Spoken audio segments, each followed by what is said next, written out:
What we're going to do is take a real quick look at how I edited these pictures here, and there's a big stack of pictures. I'm going through them really quickly here to see the pictures that do something for me. We've got two types of images that Ed has sent over: people and places and things. So we're going to go right through it. Now the picture of the guy there, I kind of like. It's a black and white shot, kind of like the look of it. So I'm going to keep that one up in the people. Over on the right side's a place thing. This is an image I kind of liked as well. Some detailed shots that worked out pretty well. Was really kind of not sure about this one. I thought maybe some post-processing could add to it. That one didn't do much for me. Going through them really quickly, trying to find the shots that I think are cropped well. They have to jump out at me really quickly for me to pull them in. I'm just not interested in a shot that I have to study for too long. It either works or it doesn't. So these shots are going in kind of quickly, kind of going through it. If it attracts me, then I'm going to stick it in the file. We'll make decisions on it later. Some great shots of Vicky under the umbrella that I liked. Now this shot I kind of decided, well, maybe some post could do something with it, and we'll see what happens. Now these shots, the swimsuit shots, I'm going to keep, but they don't really look like anything that Ed has done. This shot didn't do much for me. It's just kind of, it's a shot. And I don't mean these in derogatory terms. They're nice pictures, but we got to really sell it in the portfolio. So none of those made the cut there.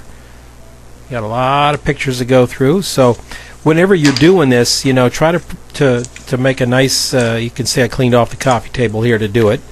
And I've got my flip video sitting at the top of the stand, looking straight down. It's actually bungee corded to a boom. These pictures were kind of neat, but in the end they just didn't do much for me. They seemed to be repetitive of other things that I'd known that Ed had done that I thought was a little bit better. So I didn't much care for the way the hand was on the face there. It was awkward to me. And again, like I say, I go really, really quickly. If it moves me, I save it. I'm not going to try to make any immediate final decisions. Picture on the right there just seemed to be a little not as worthy as the other shots. We're going to get into some people shots here that I was kind of just not sure about this one. I decided to keep this one. Because it kind of had an interesting look to it, but it was also, she's got some kind of funky big hair thing. I'm just not sure if it works all that well.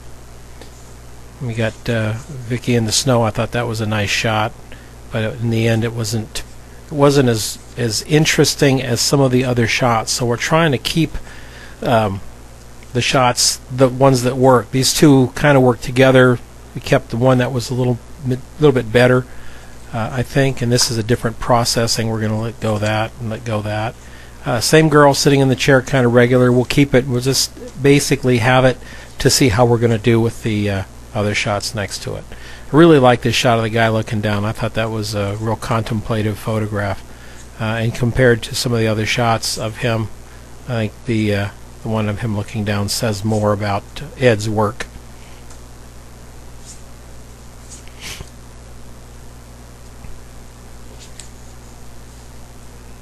Sometimes, you look at a shot and it pulls you in, and you think, well, maybe, and you keep looking at it, and you either feel it or you don't, and you just have to let it go.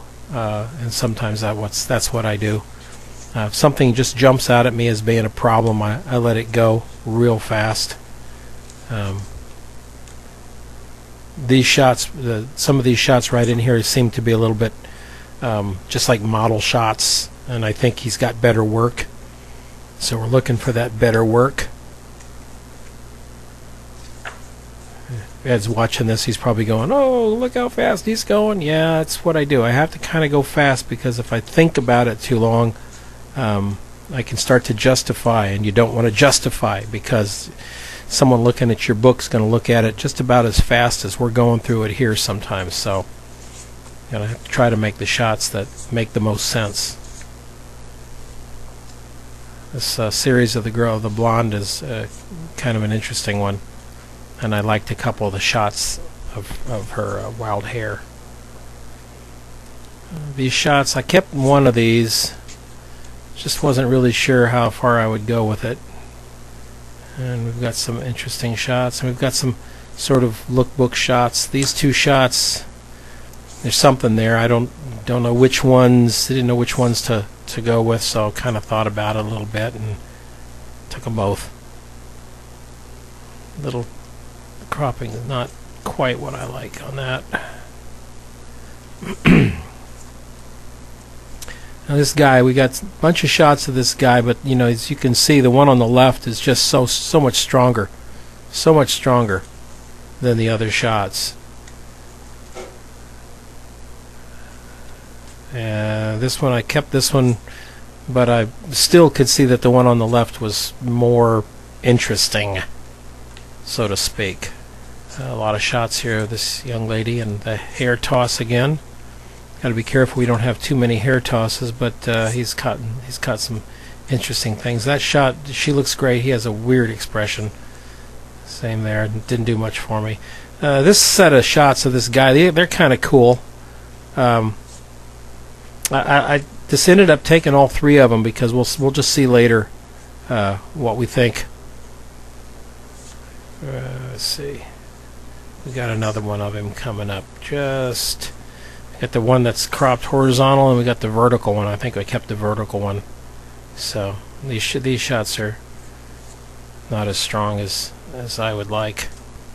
And sometimes what happens is you go through and you find shots that kind of work, but when you get a body of work together, you kind of realize, wow, this, you know, if you have really strong shots, those are the only ones we want to use. We don't want to use anything that's not the absolute best. So, or at least as cohesive a vision as possible, and that's what we're kind of going for here.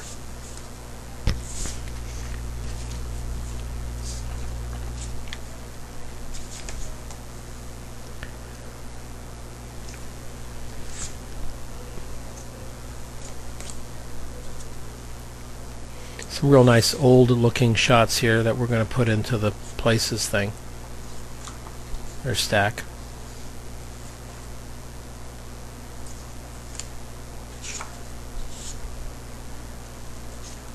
I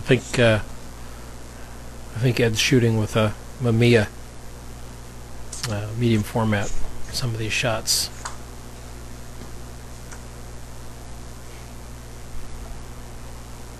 Here's this cool bride picture where she's smoking. That's a given, and the one shot down on the girl is kind of a given.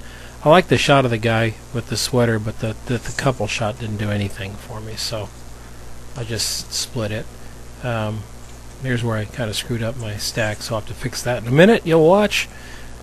Yeah, kind of like that one.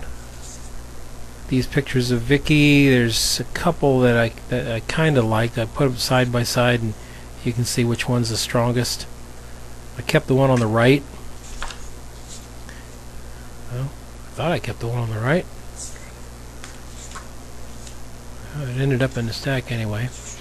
And we got some places here that need to be organized over there, and of course I've got some people standing in that pile, so I got to fix that.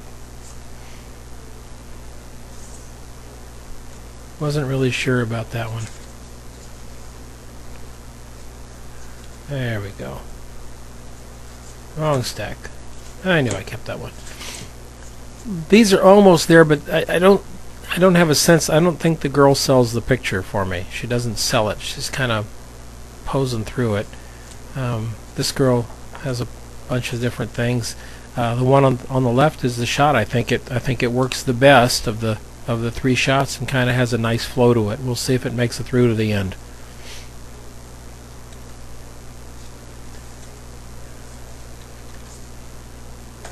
When I asked Ed to do this, I told him to send me, a ton of stuff. Send me stuff that he'd thought about putting in his portfolio and hadn't, and stuff that he thought he should put in his portfolio and then hadn't gotten around to it, or stuff he wasn't sure of.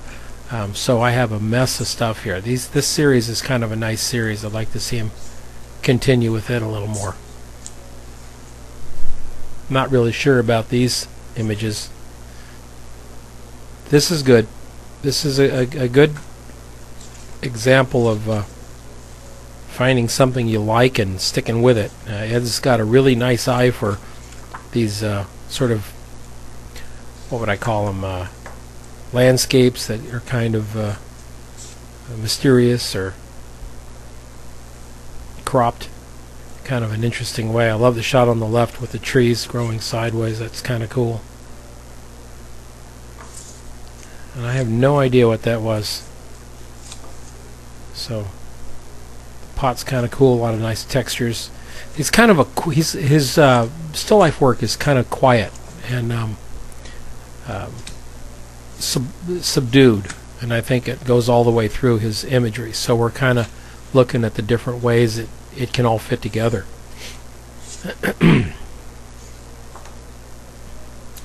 These shots just kind of regular work day, and we got this guy, kind of an interesting guy, so we went with a tighter headshot.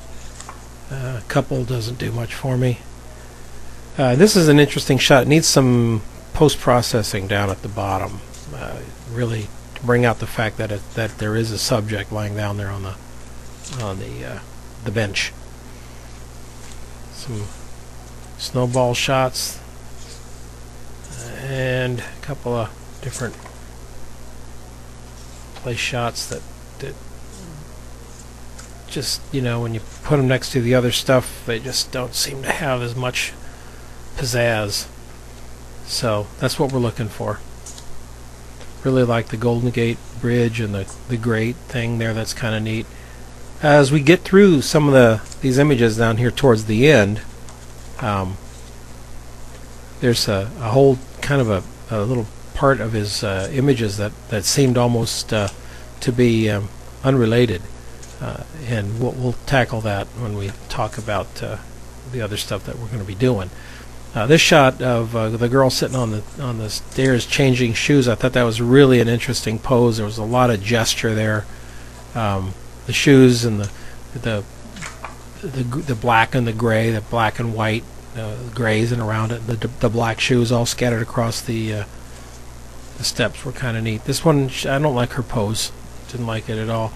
We got this one with the hair wrapped around. The girl just isn't selling it to me.